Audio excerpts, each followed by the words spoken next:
Kano ke kadde we tukutusizaako abantu ab'enjawulo nga bawa obujulizi olw'ebyo Katonda by'abakoledde eby'amaanyi mu bulamu bwabwe. Wano ku There is Still Hope, channel y'essuubi.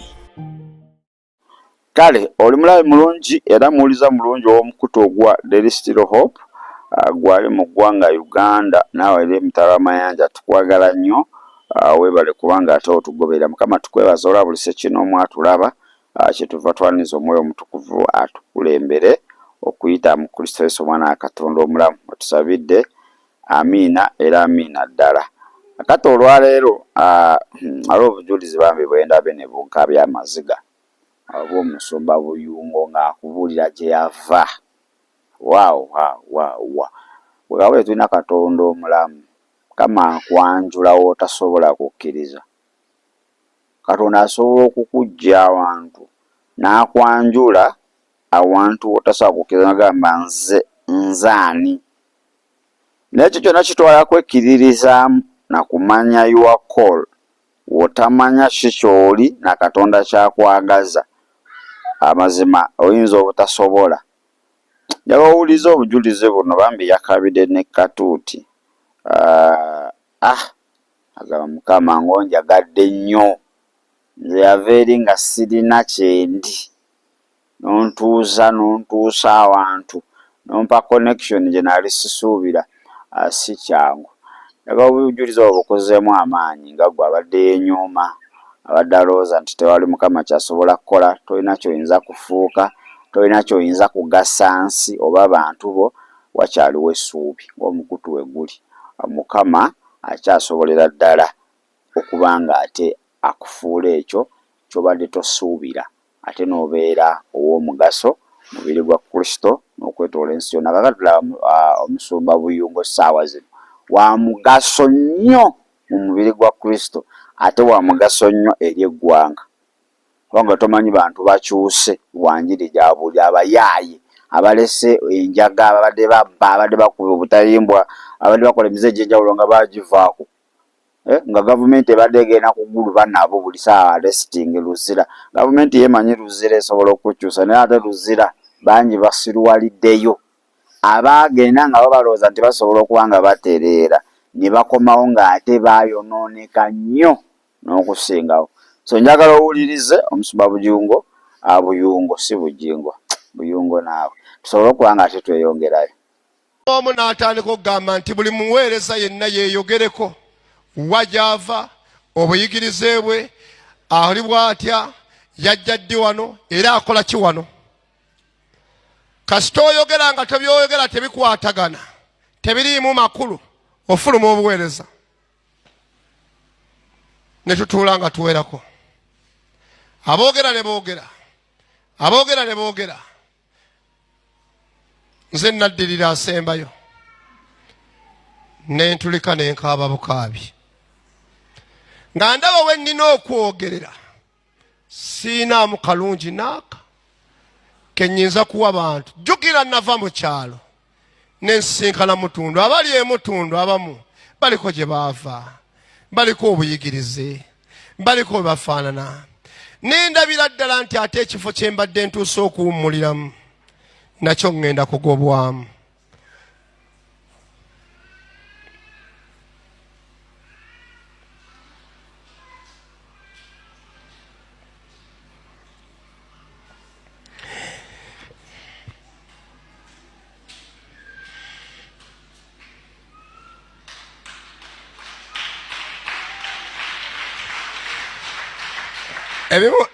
Ebimu saagala binyumya, naye natulika ne nkaaba ne batanzikiriza kwogera, naye ng'ekinkaabya obulamu.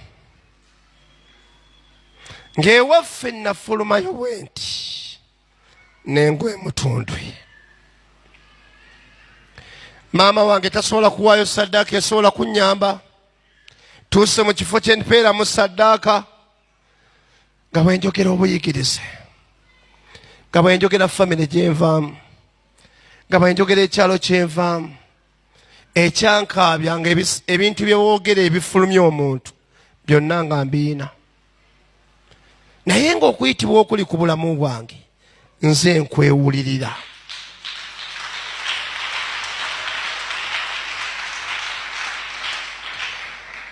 Omusumba n'agamba sirika toyogera. Nenziramu n'ennyimuka ne bagamba yogerayo ekigambo kimu kale kinaatumala. Ne ŋŋamba natuuka ewaka wano we nnina okuwummulira we nfunye emirembe. Nga ntuuse mu biro eby'okubikkulirwa amagenda gange.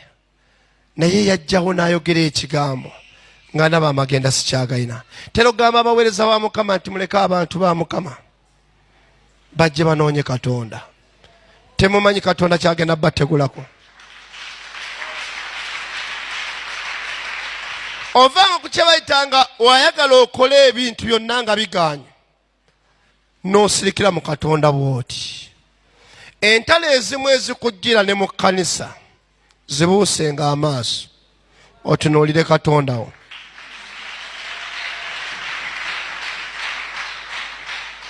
Twayimirira bwe tuti nga ndaba Pastor Tom ye taata, ndaba Maaza ye maama, ndaba abasumba abamu be baganda bange, ng'amaziga n'obulumi bwonna bwe nali nnina nga bakuŋŋaanyizza omutima gwange bwe bati.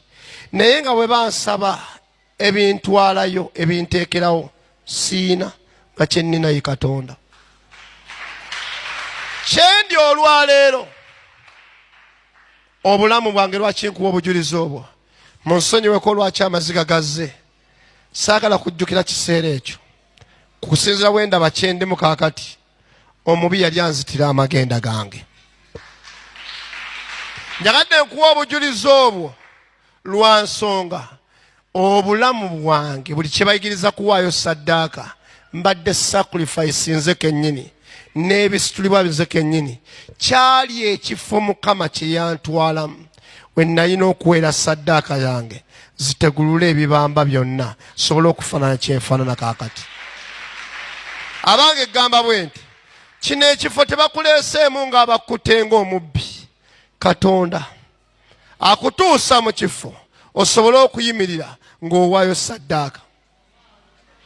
Kati emutundu ky'oba olaba ti ebintu ebimu bye nnyimiriddemu oba byenkola mbikola nga sibikola lwa muntu yenna. Mbikola ku lwa kuluŋŋamizibwa Katonda. Kubanga lwaki? Saddaaka yawaayo nze sijja kugamba nti nze oba nakwata omulogo wuuno noono. Famire gye nkuliddemu yeeyo. Ate ne gye nvudde ebisinga okwetegula baabisimba mu famire saidi maama ne taata. Saddaaka ne mpaayo obulamu bwange nga saddaaka, n'enkola ekikolebwa kyonna nga saddaaka. Ye Katonda okulaba nti anfulumyako kyandabisaako leero. Kati obalaba njala nkugamba ekintu kimu ti we kiba kuyimirira mu nnaku zinaana leka Katonda akuluŋŋamye. Waliwo ekintu ky'oyinza okugoba kati buno obujulizi mbukuwadde wayise emyaka gisusse ne mu abiri baali bantuuziza mu ekyo. Naye nga simanyi na gye ndaga gwe kankubulirayo ekintu kimu oyo atudde naawe akuliraanye naawe kennyini gwe atudde awo tonnamanya gy'olaga naye Katonda amanyi gy'olaga. Olw'okuba tonnamanya gy'olaga omulabewo ye. Kale ndowooza omusumba Buyunga oyo muwulidde bambi n'omusajja okutuuka okuvaamu amaziga. A man to cry si kyangu. Akaseera ako ndowooza osobola okufiiringa ki kye yayitamu naki kye yali si byangu. Ndabyawo mami ng'ajja mukanfa oba ye mami ng'amukanfaatinga. Yes, that is a good sign. Naye Abafilipi 1:6 agamba atya, being confident of this, that he who began a good work in you will carry it on to accomplishment until the day of Jesus Christ or Christ Jesus. So eyatandika omulimu mu ggwe mwesigwa kankubuulire teweenyooma. Oyinza okulaba nti tolina gy'olaga, oyinza okulowooza nti tolina connection yonna. Mukama tasobola kubaako wakutwala. Otunulira bano gamba naye abo baatuukayo batya. Naye kankubuulire we guba ng'omulimu gw'okola ogwo Mukama ye yagutandika, njagala oddemu amaanyi ogumu omwoyo. Ajja kutuusa wali awawa wakanirwa. Amaanyi ge weetaaga gwe togalina yagalina. Connections weetaaga tozirina yazirina. Okitegeera? Mukama agenda kukutuusa awantu wobadde tosuubira, otuule obenga oloota ekyawandiikibwa kituukirire nti we yajjukira obusibe bwa Sayuuni baalinga abaloota. Waliwo ekintu Mukama ky'asobola okukola mu bulamu bw'amazima n'obanga aloota. Omuntu n'akusanga ng'okaaba n'agamba n'akubuuza ofiiriddwa. Oba abantu bamanyi nti okukaaba kwonna omuntu aba afiiriddwa. Omugambe nedda, kuno si kufiirwa wabula ssanyu. Mukama gyanzije, Mukama wantuusizza, Mukama kyanfudde, nali sikisuubira. Abamu nga ffe twali tetusuubira. Kale Jamiru waabwe, nze kannewerekekeza, Jamiru waabwe nzaalibwa eri ku Kalomatendo, mukamanya abamu, Kayunga eyo. Kakati Kayunga ani yali ntegedde gwe Kayunga, abamu ne Kayunga district togimanyi nti oba ne munsi mweri. Kakati ova ku district ogende ku gyenzaalibwa ku kyalo kyennyini, wenkikugamba ojja nakuseka ogambe really even that village exists. Yes, it exists. Kyekyo Nasanaero kye yagamba nti Nazaalesi wavaayo kalungi ki? Bambi ne bagamba jangu olaba omumezzeeyo omulokozi. Ababaye Nazaalesi wavaayo kaki? Kakati naawe gy'ozaalibwa eyo bangi basuubira tebasobola kuvaayo muntu nga ggwe. Obulamu bwo bw'oli mu ssaawa zino naawe otuuka ekiseera ne weekubagiza n'ogaa naye nze naaba ntya mu nsi muno nga tolaba kalungi konna kayinza kuvaamu. Naye obujulizi buubwo njagala ogumireko obujulizi ate weekwate Yesu. Embeera gy'oyitamu yakaseera, ogenda kuvaamu ekintu. Buli omu kyagenda oyimirira agambe amazima gundi akikoze kino, gundi yavuddemu kino ekintu. Tuwezi tusuubira kubanga ekyo ekintu okusinza ku bunene bwakyo bashyira mu bantu banene, gwe toli mu kategori eyo. Naye kankubuulire, if God started a good work in you, Katonda abanga yakutandikako, sitaani kakakeme kakole byonna byayagala, Katonda agenda kumaliriza. Oyagala toyagala. He cried. Tamanyi na luzungu. Ate kati musumana atonda nkudde butango. Inze nange nali simanyi luzungu. A senior 3 dropout. Ate senior 3 dropout. Primary foundation is of the village. Kyalo. Omwana atuuka ne MP7 nga tosobola kwogera luzungu ddakiika emu wadde okwogera amannya ge mu luzungu. That's the foundation. Eno mutawuni najjayo nga foundation ya kyalo. Naye Katonda yansomesa oluzungu wadde teruli perfect. Naye ate nsobola okwogera omuntu n'aluwulira. Kubanga yakitandika munze. Era ogera n'owulira vidiyo zange nga ntandika lwali lufufufu. Naye abantu ne balugumira. Ningera nga Katonda akola upgrade at least now. Osobola okwogera 2 hours. Ate nga kizibu osobola okujja omwana mu senior 6. N'omugamba yogera oluzungu 5 hours. Manya 5 minutes ne kiba kizibu. It's very hard. Bane nga oli yamala nga ayina ne diguli. Naye ng'okwogera oluzungu 5 minutes tekisoboka. Sikwewaana naye kisa Katonda wabanga yakitandika agenda kimaliza. Zinanda oba ngende mu adult schools oba nalina plan ezange. Naye nga Mukama agamba wagatolana na ssente. Nze Katonda w'amawanga gonna, nze Katonda w'ennimi zonna, nze Katonda w'ebitonde byonna. Ate oluzungu lusobola okunnema okuyigiriza kati ndufuuwa. Kujjako nga nkugambye nti nakoma mu senior 3 tosobola kukkiriza nti ndi wa 3 dropout. Kakati eyatandika omulimu omulungi mugwa agenda gumaliza sala pressure. Kakkana mulokole. Kakongera ekyawandiikibwa Zabuli ey'ekikumi kakkana mulokole gwe bajerega ogenda vaamu ekintu ensi yonna kyegenda ogamba kakati abalaba musumba buyungo saawa zino n'abaamulaba bifo baasama bwasami n'omugaa gundi bikkako omumwa nti kiki nti gwenze sino sikikkiriza y'ono omusajja gwe leba naye Mukama. Ono Dawudi agamba atya, I lift up my eyes to the mountains. Where does my help come from? My help comes from the Lord, the maker of heaven and earth. He will not let your feet sleep. He who watches over you will not slumber. Indeed, he who watches over Israel will never slumber nor sleep. The Lord watches over you. The Lord is your shade at your right hand. The sun will not harm you by day, nor moon by night. The Lord will keep you from all harm. He will watch over your life. The Lord will watch over your going and your coming and going, both now and forever. Wow. Lwaki obeera awo gwe tofaayo abaseka baseke benyini bagenda okuyimira bawo obujulizi bagambe oyo mwana namulabako nga namusekera nga talina muwadde nesso talina muwadde 10 ng'asaba nze ekikomando kati eyo emmotoka yiye nti yiyo mbisi ante enaku ze bagiyita mbisi brand new nga togula na second hand zino simanyi banaye muzigike battery ate musindikemu brand new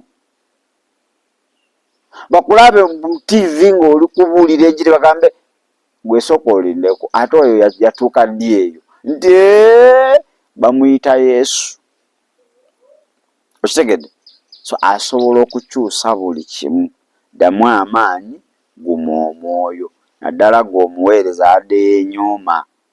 Waliwo ogenda mu conference abasumba bonna nga bapaakinze UPD, UAA, UBG. Gwe nawe n'oteekawo akagaaliko n'okapaakinga awo n'ogala Mukama Katonda wange kiki so jangu oluzungu balwogerera mu nnyindo ebimu tolina bitegeera oyagala agenda babuuzako nga tebasaana okukkiriza n'okutuukayo noga ne Mukama abo basoma Bayibuli ki New King James asoma Good News kiki naye njagala okukozaamu amaanyi Katonda asaana okuyisaawo awo we bali n'akutwala ku level esukulu. Ddamu amaanyi sajja paaki ya motoka n'akagaali no kale kufutu shubish nga gy'olina brand new original tegwerera mipiira musajja agamba omupiira ogumu oguli ku motoka ye gwa bukadde 5 kapito gwe weetaaga okukyusa obulamu yagulamu mupiira gumu nogane Mukama ffe twakukola ki abakuweereza sitayiro ki naye togwamu maanyi Mukama mwesigwa. Gamba Yesu nkwebaza olwaleero ku lw'obulamu bw'ompadde mbukuwobera omulokozi era Mukama obulamu bwange onsasira obutali butuukirivu onaze n'omusaayi gwo ntukuze mu Kristo Yesu omwana wa Katonda omulamu. Amiina. Kanetolemu Katonda nkomewo. Shalom. Obwo bwe bubadde obujulizi bwa leero ku There is Still Hope channel y'essuubi eri gwe Katonda gwawadde obujulizi osobola okujja n'ogabanako obujulizi obwo naffe olwo ekitiibwa kya Mukama kiyimusibwe. Tukubireko ku 0752 34 14 47 oba ku 0761 08 83 15. Osobola n'otufuna ku email eya tshitv74@gmail.com.